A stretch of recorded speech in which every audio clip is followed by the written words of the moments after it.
નમસ્કાર વિદ્યાર્થી મિત્રો, આજે આપણે ધોરણ 8માં ગણિત વિષયમાં પ્રકરણ 9 બૈજિક પદાવલીઓ અને નિત્યસમ તેના વિશે અભ્યાસ કરવાના છીએ।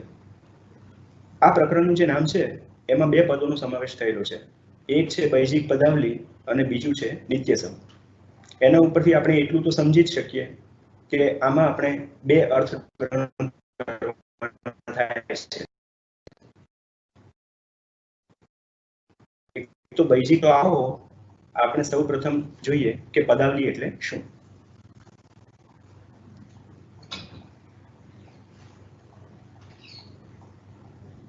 પદાવલી છે એ ચલ અને અચળ ને સાંકળતી એક અભિવ્યક્તિ છે।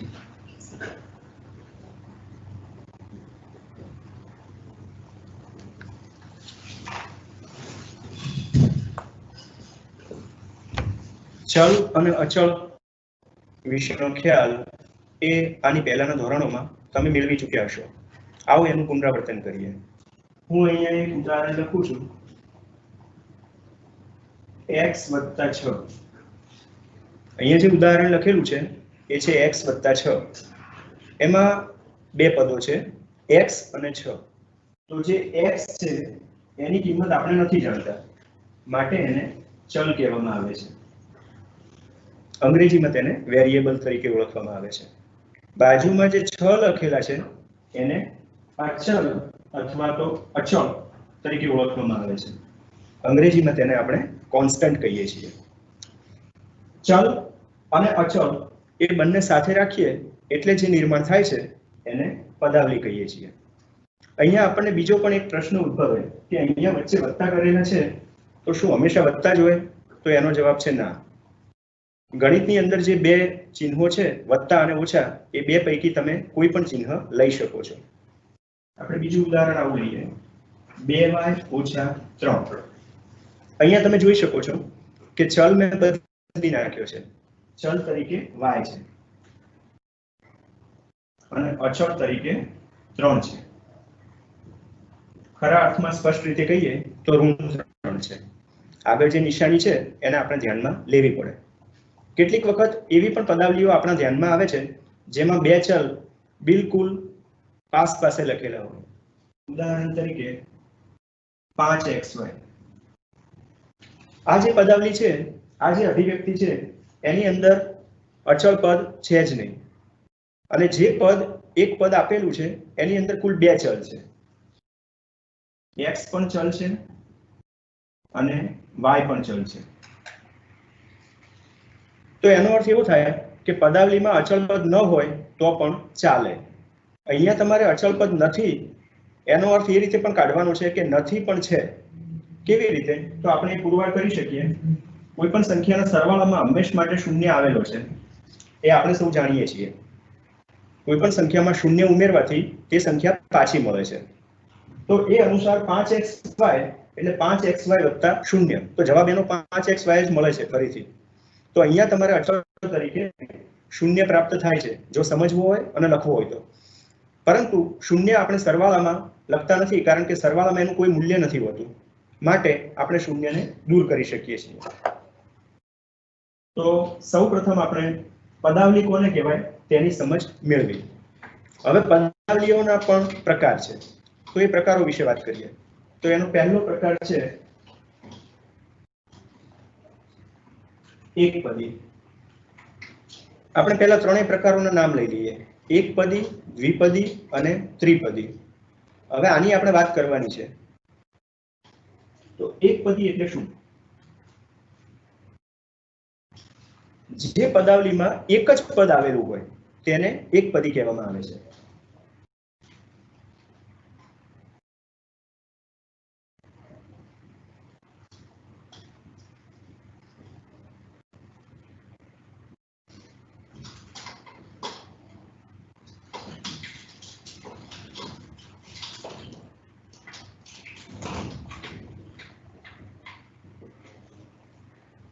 એના ઉદાહરણો આપણે અનેક લઈ શકીએ, જેમ કે ઋણ 4x 3y, ઉપર જે ઉદાહરણ લખ્યું છે 5xy વગેરે.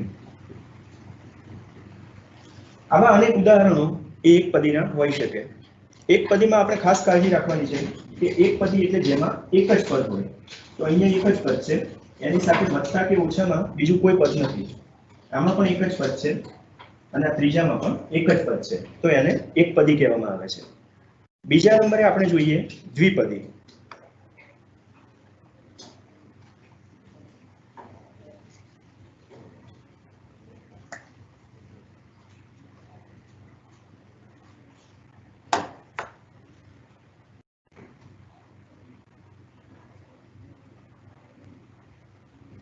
દ્વિપદી એના નામ પરથી જ એનો અર્થ આપણે સમજી શકીએ. દ્વિ એટલે બે અને પદ એટલે પદની સંખ્યાઓ. જેમાં બે પદ આવેલા હોય અથવા જે પદાવલીમાં માત્ર બે જ પદ હોય તેને દ્વિપદી કહેવામાં આવે છે.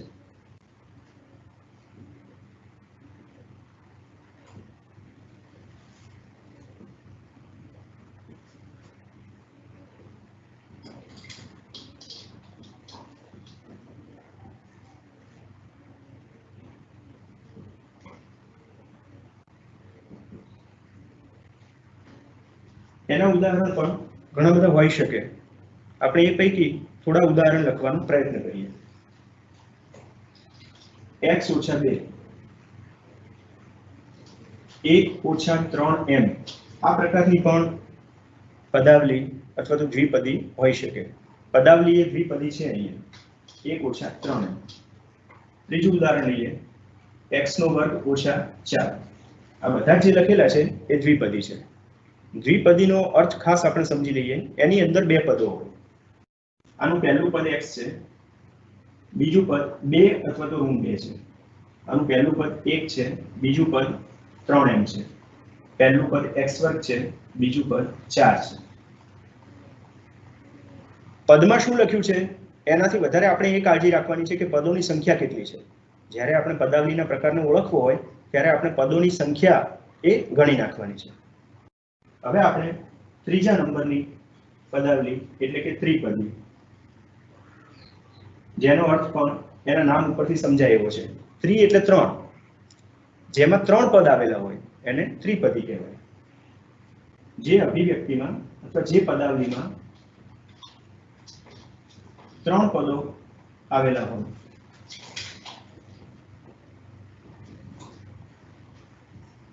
તેને ત્રિપદી કહે છે. ત્રિપદી ઘણી બધી રીતે લખી શકાય છે. એમાંથી કેટલાક ઉદાહરણ અહીંયા જોઈએ. x² - 2x + 4. અહીંયા તમે જોઈ શકો છો કે કુલ 3 પદો છે. પહેલું પદ x², બીજું પદ ઋણ 2x, ત્રીજું પદ 4. બીજા નંબરે x + y + m. આમાં 3 પદો છે, x, y અને m. તમે આગળના ધોરણોમાં શીખશો કે આ ત્રિપદી છે પણ આ પણ અલગ અલગ પ્રકારની ત્રિપદીઓ છે. બંનેમાં 3 પદ છે પણ તમે ખાસ એમના ઘાતને ધ્યાનમાં રાખો તો આમાં ત્રણેય ચલના એક જ ઘાત છે. x નો પણ એક ઘાત છે, y નો પણ એક ઘાત છે, m નો પણ એક ઘાત છે. અને પ્રથમ જે ઉદાહરણ છે એમાં x નો 2 ઘાત છે. પણ અહીંયા આપણે એ સમજ વિકસાવવાની નથી. અત્યારે માત્ર આપણે એટલું જ સમજીને રાખવાનું છે કે જે પદાવલીમાં જે અભિવ્યક્તિમાં 3 પદો આવેલા હોય એને ત્રિપદી કહેવામાં આવે છે. તો અહીંયા આપણે એકપદી, દ્વિપદી અને ત્રિપદી એના વિશે વાત કરી.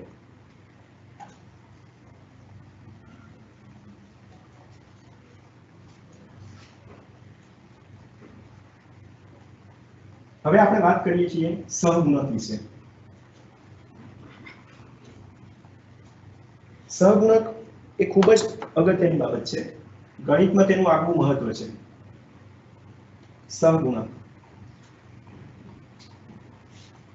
સહગુણક એ શું છે તો એને આપણે ઉદાહરણ આપીને સમજીએ તો વધારે ખ્યાલ આવશે. ધારો કે મારી પાસે એક પદ છે ઋણ 12 pq. આ એક પદાવલી છે. વધારે સ્પષ્ટીકરણ કરીએ તો આ એક પદી છે. હવે આની અંદર મારે ચલ શોધવા છે. તો ચલ તો મને મળી ગયા હતા. p એ ચલ છે, અને q એ પણ ચલ છે. તો આગળ તમને જે ગુણાકારમાં જે અચળ સંખ્યા દેખાય છે એને આપણે સહગુણક તરીકે ઓળખીએ છીએ. તો અહીંયા ઋણ 12 એ આ પદાવલીનો સહગુણક છે. બીજું એક ઉદાહરણ લઈએ, x. માત્ર આટલું જ ઉદાહરણ છે, x. હવે આની અંદર તમને જોઈને એમ લાગે કે આમાં તો ચલ જ છે, ખાલી અચળ પણ નથી અને સહગુણક પણ નથી, કારણ કે હમણાં જ આપણે વાત કરી કે ચલની આગળ જે ગુણાકારના સંબંધમાં જોડાયેલું હોય એને સહગુણક કહેવાય. તો અહીંયા ચલ તો હાજર છે, અચળ નથી. તો કદાચ તમે અચળને વિકસાવી શકો x + 0 તો તમને અચળ મળી જાય. એની આપણે અત્યારે કાળજી લેવાની નથી, આપણે સહગુણકની કાળજી લેવાની છે. તો સહગુણક આગળ નથી તો આપણે યાદ રાખીએ કે ગણિતમાં કોઈ પણ સંખ્યા હોય, એ ચલ હોય કે અચળ હોય, એની સાથે હંમેશા ગુણાકારમાં 1 હોય છે. તો આની સાથે આપણે ગુણાકારમાં જાતે જ 1 દાખલ કરી દઈએ આ રીતે, તો બની જાય 1 × x. હવે 1 × x માટે આપણે વિચાર કરી લેવાનો છે કે 1 × x નો જવાબ કેટલો થાય. તો જવાબ ફરીથી x જ આવે. એનો અર્થ કે આપણે રકમ નથી બદલી. તો હવે તમને સહગુણક મળી ગયો. સહગુણક છે 1. ત્રીજું એક ઉદાહરણ લઈએ, ઋણ 8x. અહીંયા આપણને સહગુણક ચોખ્ખો દેખાય છે, પણ અહીંયા નિશાનીની કિંમત છે 8x અને ઋણ 8x. એમાં ઘણો તફાવત છે.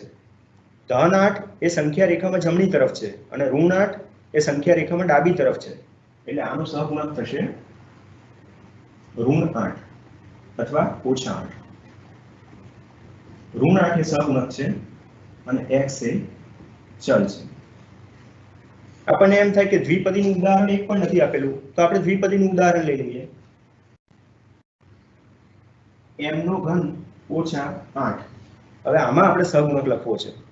તો આનો સહગુણક પહેલા તો આપણે એ નક્કી કરી લઈએ કે આ છે શું. તો આ દ્વિપદી છે, કારણ કે એમાં 2 પદ છે. બીજી વસ્તુ આ પદાવલી પણ છે. પદાવલી આ બધી જ છે. પદાવલીના પ્રકારમાં આ છે દ્વિપદી, કારણ કે એમાં 2 પદ છે. પહેલું પદ છે m3, બીજું પદ છે ઋણ 8. ત્રીજી અગત્યની વસ્તુ કે આનો સહગુણક કયો છે. તો તમારે ચલ વાળું પદ ઓળખવાનું છે. ચલ વાળું પદ અહીંયા એક જ છે, કારણ કે m આમાં છે, આમાં તો m છે નહીં. હવે ખાસ ધ્યાન રાખીએ, જો આમાં પણ m હોય, એનું ઉદાહરણ આપણે પછી લઈએ છીએ, તો એમાં પણ સહગુણક આવશે. અત્યારે આનું કામ છે અચળ. આ અચળ છે અને m એ ચલ છે. હવે એની આગળ ગુણાકારમાં કોણ છે? તો અત્યારે તો કોઈ દેખાતું નથી, પણ અહીંયા આપણે ઉપરના ઉદાહરણમાં વાત કરી કે કોઈ પણ સંખ્યાની આગળ ગુણાકારમાં કંઈ નથી હોતું, તો 1 હાજર હોય છે. એનો અર્થ એ થાય કે અહીંયા પણ તમે 1 ને આ રીતે વિકસાવો બાજુમાં, અથવા સમજી લો, તો એવી સમજથી તમને મળશે કે આ m3 એ પદનો સહગુણક છે 1. એક ઉદાહરણ વધારે લઈ લઈએ, y² - 2y + 4. આ જે ઉદાહરણ છે એ ત્રિપદીનું છે. હવે આની અંદર પહેલા અને બીજા એમ બંને પદમાં ચલ આવે છે. કેવી રીતે? તો અહીંયા પણ y છે, અહીંયા પણ y છે. એનો અર્થ કે એ 2 ચલ છે. ચલની આગળ જે ગુણાકારના સંબંધમાં છે એ આપણા માટે સહગુણક છે. તો y² ની આગળ કંઈ નથી, તો એનો સહગુણક બની જાય 1. અને જે બીજા નંબરનું પદ છે એમાં y ની આગળ તમને ઋણ 2 દેખાય છે. ઘણી વખત આપણે ઉતાવળમાં નિશાનીઓને ધ્યાનમાં નથી લેતા, માત્ર 2 લખી દઈએ છીએ, તો એ ખોટું છે, ગાણિતિક રીતે ખોટું છે. ઓછા જ્યારે આગળ હોય ત્યારે આપણે ઋણ 2 ને ધ્યાનમાં લેવા પડે. એટલે ઋણ 2 એ y નો સહગુણક છે. તો અહીંયા આપણે ખૂબ જ અગત્યની સહગુણક એટલે કે કોફિશિયન્ટ કોને કહેવાય તેની વાત કરી. હવે આપણે આગળ વધીએ છીએ.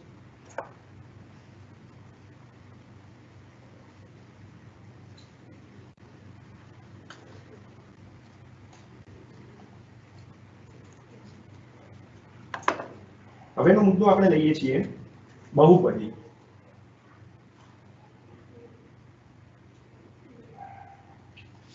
બહુપદી એટલે શું? તો એવી પદાવલી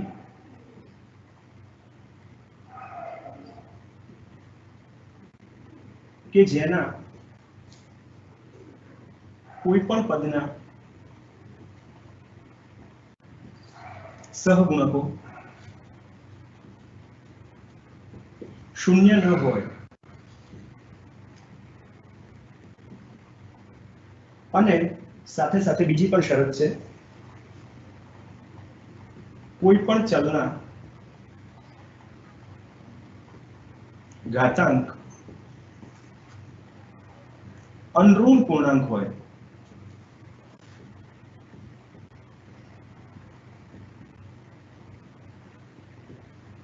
તે અભિવ્યક્તિને બહુપદી કહે છે. તેને આપણે અંગ્રેજીમાં પોલિનોમિયલ કહીએ છીએ. પોલિનોમિયલ આ દરેક બાબતો છે એના બહુ આગવા સ્થાન છે. આગળ ઉપરના ગણિત અને વિજ્ઞાનમાં આ બાબતો સિવાય આપણે કેટલીક વસ્તુઓ સાબિત નથી કરી શકતા. એટલે આ બહુ પાયાનું ગણિત છે. હવે આપણે ઉદાહરણની વાત કરીએ. ઉદાહરણની વાત કરતા પહેલા આ વ્યાખ્યામાં જે બે શરતો એટલે કે કન્ડિશન્સ બતાવેલી છે તેની વાત કરીએ. પદાવલી એટલે શું એની વાત આપણે શરૂઆતથી કરતા આવ્યા છીએ. પહેલા નંબરની શરત એ કે જેના કોઈ પણ પદના સહગુણકો શૂન્ય ન હોય. એનો અર્થ એ થાય કે કોઈ પણ પદ લખેલું છે એની આગળ ગુણાકારમાં શૂન્ય ન હોવો જોઈએ. એને વધારે સ્પષ્ટ કરીએ તો તમે ગુણાકારમાં શૂન્ય લખો એટલે આખું પદ જ શૂન્ય થઈ જાય. એનો અર્થ એમ થાય કે શૂન્ય એકલું ન હોવું જોઈએ. આ લીટીનો અર્થ, આ વાક્યનો અર્થ એવો થાય છે. બીજી લીટી અથવા બીજું વાક્ય એનો અર્થ આનાથી પણ વધુ સમજવા લાયક છે. કોઈ પણ ચલના ઘાતાંક અનઋણ પૂર્ણાંકો હોય. આમાં એક શબ્દ આવે છે અનઋણ. ગણિતમાં પૂર્ણાંક સંખ્યાઓ આવે છે એ કુલ 3 છે: ધન, ઋણ અને શૂન્ય. કોઈ પણ ગણિતની સંખ્યાને તમે આ 3માંથી એકમાં મૂકી શકો. એ ધન હોઈ શકે. જો એ ધન નથી તો એના માટે બે વિકલ્પો છે. એ ઋણ હોય અથવા શૂન્ય હોય. એ ઋણ છે તો બરાબર છે. એ ધને નથી, ઋણે નથી તો એના માટે એક જ વિકલ્પ ખુલ્લો રહેશે, એ શૂન્ય છે. તો અહીંયા લખ્યું છે અનઋણ. અનઋણનો અર્થ થાય ઋણ ન હોય તે. ઋણ ન હોય તે. હવે આપણે સમજીએ ફરીથી. ઋણ ન હોય એટલે આ વચ્ચેનો વિકલ્પ નીકળી જાય. ઋણ નથી તો હવે બે વિકલ્પ ખુલ્લા રહ્યા છે. કોઈ પણ ચલનો ઘાતાંક અનઋણ છે એનો મતલબ કાં તો એ ધન છે કાં તો એ શૂન્ય છે. આ સમજ ઉપરથી આપણે બહુ સરસ ઉદાહરણ હવે આના માટે લખવાના છીએ, જે થોડું અલગ છે, જેની અંદરથી આ વાક્યનો અર્થ સ્પષ્ટ થઈ જાય. અનઋણ એનો અર્થ છે ઋણ નથી, અને ઋણ નથી એનો અર્થ છે બે વસ્તુ છે. પહેલી વસ્તુ ધન હોઈ શકે, બીજું શૂન્ય હોઈ શકે. તો હવે બહુપદીનું આપણે એક ઉદાહરણ લખીએ. x નો વર્ગ. મેં ખાલી આટલું જ લખેલું છે તો આપણને પ્રશ્ન થાય કે આને તો એક પદી કહેવાય. સાચી વાત છે. બીજો પ્રશ્ન એ થાય આને પદાવલીય કહેવાય. એ પણ સાચી વાત છે. પણ સાથે સાથે ત્રીજી અગત્યની વાત કે આ બંને શરતોનું સમાધાન આ પદાવલી કરે છે, માટે બહુપદી પણ છે. એટલે આ બધા જેટલી સંકલ્પનાઓ છે, જેટલા કોન્સેપ્ટ છે, એ બધા એકબીજા સાથે સંકળાયેલા છે. એટલે બધાને વારાફરતી શીખ્યા પછી આપણે એનું સમગ્ર અવલોકન કરવાનું છે દરેક બાબતનું, કે કઈ રીતે આ લોકો ગણિતમાં કામ કરે છે. અહીંયાનું ઉદાહરણ મેં કેવું લીધું છે, માત્ર એક જ પદ છે x નો વર્ગ. x નો વર્ગ લખેલું છે મેં, તો આપણે જોઈએ કે એવી પદાવલી, તો આ પદાવલી તો છે જ, જેના કોઈ પણ પદના સહગુણકો શૂન્ય નથી. હવે કોઈ પણ પદના એનો મતલબ ગમે એટલા પદ હોય, 1000 પણ હોય, 1 પણ હોય ને 10 પણ હોય. તો એક જ પદ છે તો એનો સહગુણક, તો આની આગળ સહગુણક નથી તો 1 હાજર છે. એટલે મતલબ કે એ શૂન્ય તો નથી. આપણને વ્યાખ્યામાં એવું શરત આપેલી છે કે પદનો સહગુણક શૂન્ય ન હોવો જોઈએ, તો અહીંયા શૂન્ય નથી. એટલે પહેલી શરતનું સમાધાન થઈ ગયું છે. બીજી શરત એવી છે કોઈ પણ ચલના ઘાતાંક અનઋણ હોવા જોઈએ. અહીંયા જે આપણને ઉદાહરણ લખેલું છે એમાં ચલ છે x. એક જ પદ છે એને ભૂલી જાઓ. 1 છે, 2 છે, 1000 છે, એ કોઈ બાબત નથી. પણ જે ચલ આપેલો છે એની ઉપર ઘાતાંકમાં શું લખેલું છે, તો 2 લખેલા છે. હવે 2 એક એવી સંખ્યા છે તો આપણે વિચારીએ તો ધન સંખ્યા છે. આપણે સંખ્યા કેવી એટલે આ 3 પરિપ્રેક્ષ્યમાં વિચારવાનું છે કે ધન છે, ઋણ છે કે શૂન્ય છે. કાળજી એટલી જ રાખવાની કે ઋણ ના આવવું જોઈએ, કારણ કે શરતમાં એવું લખ્યું છે કે અનઋણ હોવી જોઈએ. એનો અર્થ કે x વર્ગ એ બહુપદી છે. બીજું એક ઉદાહરણ લઈએ.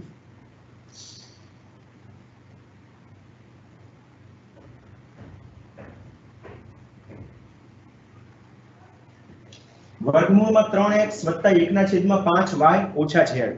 આ બહુ અલગ પ્રકારનું ઉદાહરણ આપણને દેખાય છે, પણ આની અંદર આપણે કેટલીક વધારે સ્પષ્ટતા કરવા માટે આવું ઉદાહરણ મેં લીધું છે. અહીંયા તમે જુઓ છો કે ત્રણેય પદના સહગુણક, અહીંયા ત્રણ ચલ છે, x, y અને z. ચલ ત્રણ છે, તો ત્રણેયના સહગુણક મારે ધ્યાનમાં લેવા પડે, ત્રણેયને આ શરતો લગાડવી પડશે. તો હું જોઉં છું x નો સહગુણક છે વર્ગમૂળમાં 3, જે ઋણ નથી, કારણ કે આગળ ઓછાની નિશાની નથી, એટલે એ આ શરતનું સમાધાન કરે છે.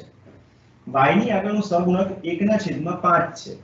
1/5 એને આપણે ગણિતમાં અપૂર્ણાંક કહીએ છીએ. અપૂર્ણાંક છે, પણ એ ઋણ અપૂર્ણાંક નથી. ઋણ શબ્દ ન આવવો જોઈએ, એટલે એ પણ શરતનું સમાધાન કરે છે. એની આગળ z છે, એના પદનો સહગુણક ઋણ 1 છે. ઋણ 1 એ પણ શૂન્ય ન કહેવાય, માટે તે પણ શરતનું સમાધાન કરે છે. એટલે પહેલા વાક્યમાં આપણને આ પદાવલી સાથે કોઈ તકલીફ અથવા વિરોધાભાસ નથી.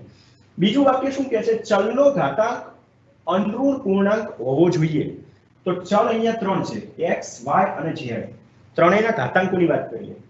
x નો ઘાતાંક છે 1, y નો ઘાતાંક છે 1, z નો ઘાતાંક છે 1.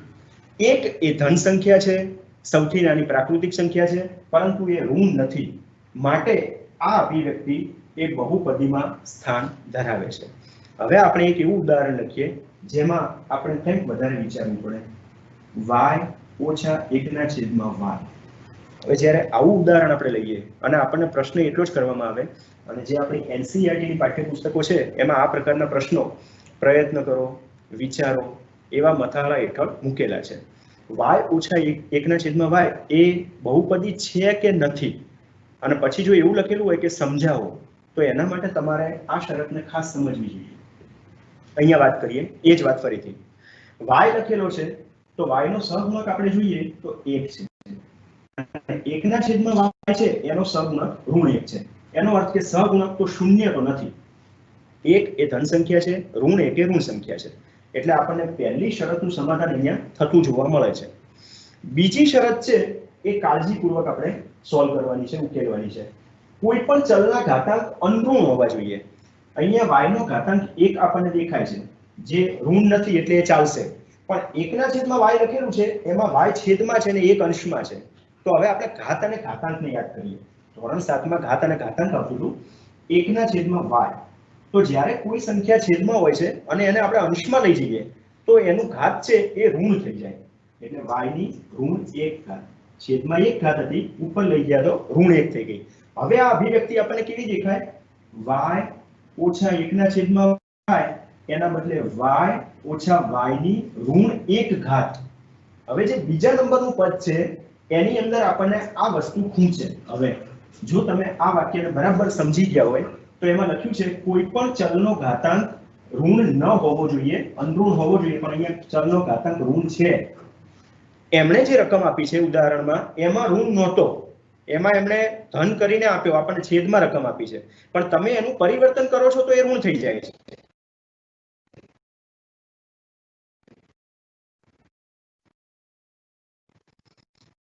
તો આ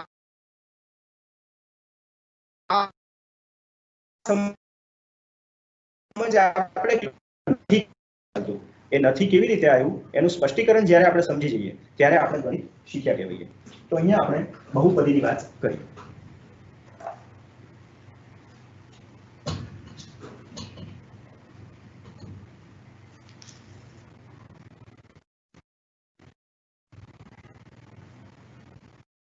હવે આપણે બહુપદીના સરવાળા અને બાદબાકી તરફ આગળ વધીએ છીએ.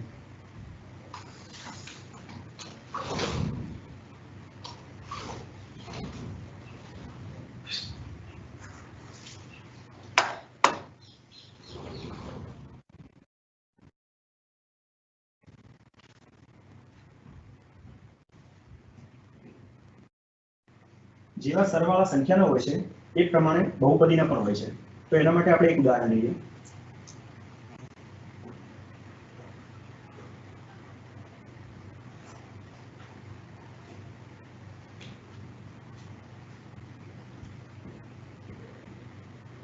આ એક ઉદાહરણ છે. દાખલો છે x ઓછા 2y એ પ્રથમ નંબરની બહુપદી છે, જેની ફરતે મેં કૌંસ કરેલો છે, વત્તા કૌંસમાં ઋણ 3x ઓછા y z મેળવો. અહીંયા આપણને ખબર પડી જાય વચ્ચે વત્તાની નિશાની છે એટલે આપણે સમજી શકીએ સરવાળો કરવાનો છે. હવે જે NCERT નું પાઠ્યપુસ્તક છે એમની જે પદ્ધતિ છે શીખવવાની એ કઈ રીતની છે આપણે એ પ્રમાણે જ આગળ વધીએ. તો એ આ રીતે શીખવેલું છે x ઓછા 2y આ રીતે આપણે લખી નાખવાનું છે.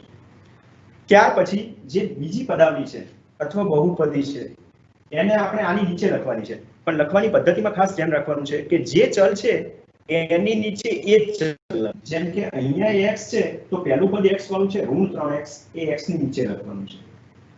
બીજું પદ છે ઋણ 2y અને અહીંયા છે ઋણ y તો એ y સાથે એ રીતે લખવાનું છે. પ્રશ્ન એ થાય કે આમાં તો ત્રીજું પદ જ નથી તો કઈ વાંધો નહીં, એવું પણ બની શકે. અને આપણે ઉદાહરણ જાણી જોઈને એવું જ લીધું છે કે જેમાં ત્રણેય પદ મેચિંગ નહીં થતા તો ત્રીજું પદ આપણે એમને એમ લખવાનું છે વત્તા z, અને અહીંયા કંઈ જ લખવાનું નથી, અથવા કોઈને કંઈ લખવું હોય તો વત્તા 0 લખી શકે છે. હવે આપણે જે સરવાળા કરીએ છીએ એ સરવાળા આપણે જે સંખ્યાના કરીએ છીએ એ જ રીતે બહુપદીના કરવાના છે. અહીંયા બંને પદમાં x છે માટે x આપણે લખી નાખવાનું છે. અહીંયા x નો સહગુણક 1 છે જેની વાત આપણે આગળ કરી હતી, અને એ 1 વત્તા 1 છે એટલે તો અહીંયા ગણિતનો નિયમ આપણે વાપરીએ એક સંખ્યા ધન છે બીજી સંખ્યા ઋણ છે તો બંનેની બાદબાકી થાય. તો એકમાંથી આપણે 3 બાદ કરીએ તો એકમાંથી તો 3 જાય નહીં, પણ સંખ્યા રેખાને યાદ કરીએ તો એકમાંથી 3 જાય અને એનો જવાબ આવે ઋણ 2, એટલે જવાબ આવે છે ઋણ 2x. 1x ઓછા 3x ઋણ 2x. બીજા નંબરે ઋણ 2y ઋણ y, y ની આગળ સહગુણક છે 1, એક આપણે દાખલ કર્યો જેથી આપણને સરળતા રહે. બંને સંખ્યાઓ ઋણ હોય ત્યારે એમનો સરવાળો થઈ જાય તો ઋણ 2 અને ઋણ 1 એટલે ઋણ 3 અને y ના y. ચલ તો આપણે એમને એમ લખી નાખવાનો છે. ત્રીજા નંબરે છે z વત્તા 0. તો સરવાળા માટે 0 એ તટસ્થ સંખ્યા છે, કોઈ પણ ચલ કે અચળમાં એને ઉમેરો એ જ સંખ્યા આપણને પાછી મળે તો આપણને મળશે વત્તા z. તો આપણને અંતિમ જવાબ પ્રાપ્ત થાય છે ઋણ 2x ઓછા 3y વત્તા z. આ રીતે તમે આ દાખલો ગણી શકો. તમે અહીંથી પણ ગણી શકો છો x અને ઋણ 3x ને સાથે લાવીને. એનું ઉદાહરણ લઈએ x ઓછા 3x કૌંસ કરી દઈએ છીએ, ઓછા 2y અને ઓછા y વત્તા આ વત્તા રકમના વત્તા આપણે લખ્યા છે કૌંસમાં ઓછા 2y અને ઓછા y, અને છેલ્લે વત્તા, હવે બંને વત્તા છે એટલે એક જ લખીશું તો ચાલશે z. હવે આનું આપણે સાદું રૂપ આપીએ. આ ઊભી પ્રક્રિયા કરી હતી, આ આપણે બાજુમાં પદો લખીને કરી છે. વસ્તુ એ જ છે 1x માંથી 3x જાય એટલે 3 માંથી 1 બાદ કરવાના એટલે ખરેખર 2x વધે, પણ મોટી સંખ્યાની નિશાની ઋણ છે, 3 ની નિશાની ઋણ છે માટે ઋણ 2x થાય. બાજુનું પદ ઋણ 2y ઓછા 1y એટલે ઋણ 2 અને ઋણ 1 એટલે ઋણ 3. અહીંયા ઘણા વિદ્યાર્થીઓ એવું યાદ રાખતા હોય છે ઓછા ઓછા વત્તા થાય, એટલે એમને મારી સલાહ છે કે ઓછા ઓછા વત્તા થાય ને એ ગુણાકાર માટે છે. ગુણાકાર જ્યારે બે સંખ્યાનો હોય અને બંને ઋણ હોય ત્યારે એ ધન થઈ જાય, પરંતુ જ્યારે સરવાળા બાદબાકીની ક્રિયા હોય ત્યારે ઓછા ઓછા ઓછા થાય છે. તો અહીંયા બંને ઋણ છે તો નિશાની તો ઓછા જ રહે અને સરવાળો 2 ને 1 3 હોય એ જ પ્રમાણે વત્તા છે. તો અહીંયા આપણે જોઈ શકીએ છીએ કે બંને રીતે આપણને એક જ જવાબ મળે છે ઋણ 2x ઓછા 3y વત્તા z. હવે આપણે બહુપદીના સરવાળા માટે બીજું એક ઉદાહરણ લઈએ જે આનાથી જુદું હોય.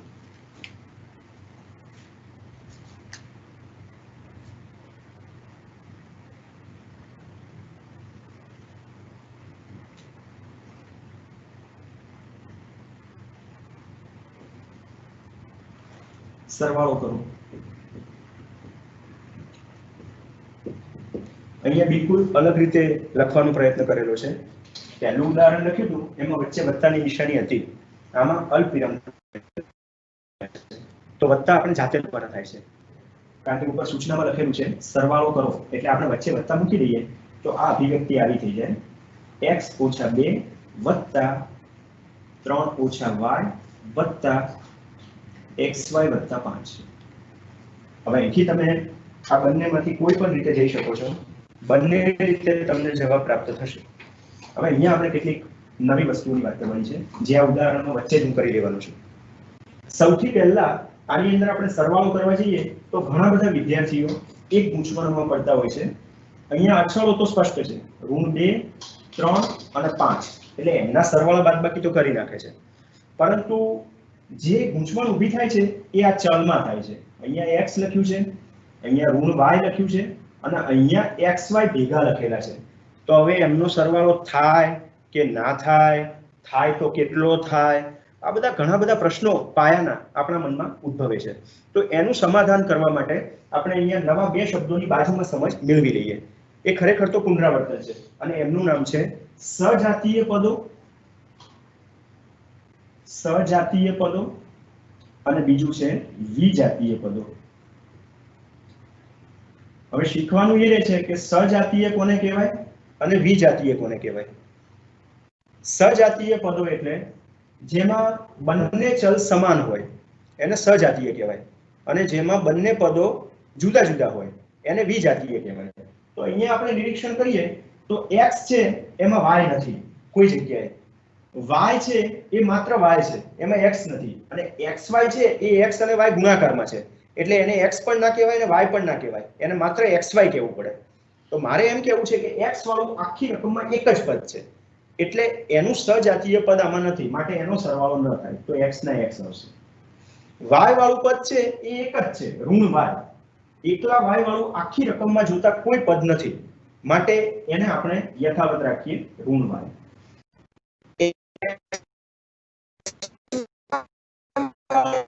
પદ છે એક જ પદ છે xy, એટલે માટે તેનો પણ સરવાળો કે બાદબાકી થઈ શકે નહીં, માટે એને xy તરીકે ઉતારી લઈએ.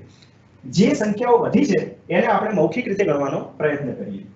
+5 અને +3 એટલે 5 ને 3 8 અને 8 - 2, કારણ કે અહીંયા ઓછાની નિશાની છે તો 8 માંથી 2 જાય તો 6. અથવા તો તમે રફ કામમાંથી પણ આ કરી શકો છો. 3 માંથી 2 જાય તો 1, 1 + 5 એટલે 6. તો આ રીતે આપણે બહુપદીના સરવાળા કરી શકીએ છીએ. તમે બેમાંથી કોઈ પણ રીત વાપરી શકો છો. તો આજે આપણે પદાવલી કોને કહેવાય, એકપદી, દ્વિપદી, ત્રિપદી, પદ કોને કહેવાય, સજાતીય પદો, વિજાતીય પદો, પદોનો સહગુણક અને બહુપદી, તેમજ છેલ્લે બહુપદીના સરવાળા, આટલી બાબતો વિશે અભ્યાસ કર્યો. આના વધુ દાખલા તમે પાઠ્યપુસ્તકમાંથી ગણવાનો પ્રયત્ન કરજો. આભાર.